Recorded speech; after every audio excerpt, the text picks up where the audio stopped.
Il vous est peut-être arrivé d'écrire des lettres de candidature pour différents emplois et de vous apercevoir que finalement, bon nombre de ces lettres n'aboutissaient à peu près nulle part. Et je me suis dit qu'à un moment donné, il fallait résister.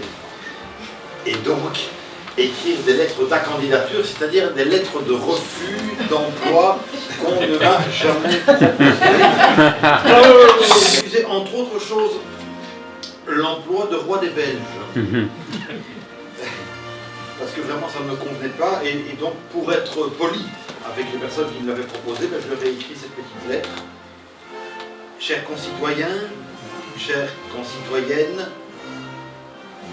roi. Moi c'est gentil de votre part, mais franchement, enfin vous me voyez roi, vous me voyez me faire appeler votre majesté par un peuple suffisamment sot que pour se masser aux portes de mon palais avec force drapeaux, fleurs et calicots aux couleurs d'un pays dont je serai, par je ne sais quelle absurde tradition qui s'épuise de père en fils, le plus illustre des demandeurs d'emploi. Non, parce que sérieusement, c'est un métier ça, roi. En un mot commençant, votre royauté, je m'en fous, royalement. Je vous salue donc en ne vous priant de rien. Je ne suis pas croyant non plus. Je garde la tête sur les épaules.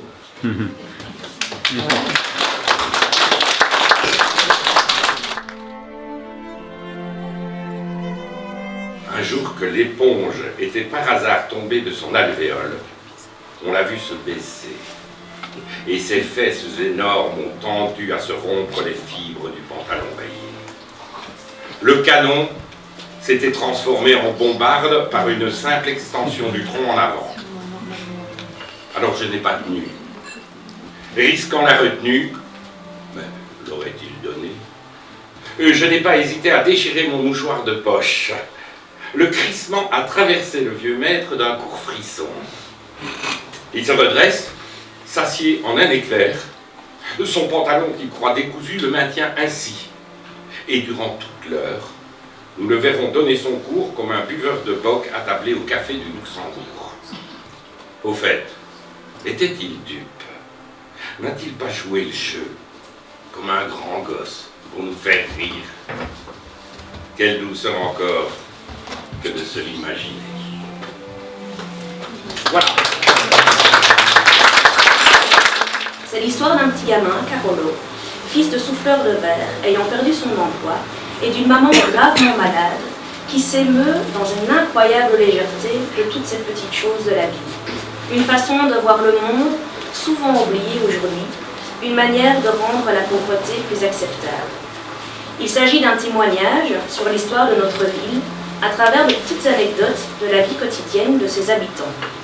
Il s'agit de sa mémoire, qu'il voulait partager aux générations futures, et il s'agit pour ma part d'une grande leçon de vie que je voulais tout simplement partager avec vous.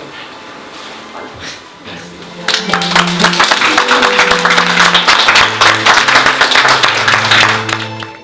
Il y a du pagnol, il y a de la légèreté, il y a des choses, il y a des choses tristes, il y a de belles choses dedans. Moi, je vous encourage vivement à le lire. Et c'est pas uniquement pour que vous l'achetiez, je le pense sincèrement. Celui d'avant aussi, mais c'est pas la même chose. Voilà. Et celui qui va venir aussi, mais c'est pas la même chose non plus. Voilà. Voilà. On te remercie.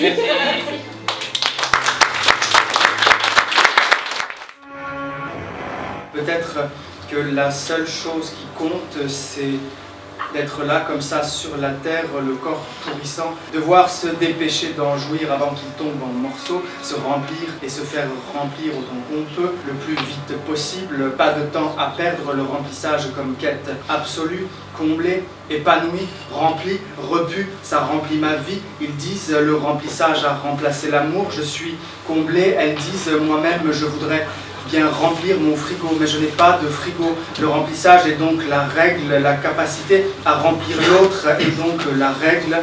Partout je vois ça autour de moi, partout les hommes cherchent à remplir les femmes et les femmes à se faire remplir par les hommes, pas que sexuellement d'ailleurs.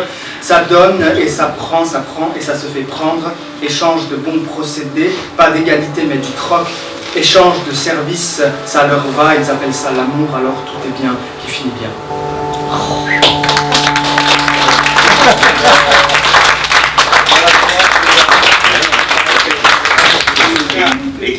Juste l'écriture, sèche, brute, logorée, libre, tendue, inéluctable, poignante, sombre, une poigne qui vous happe.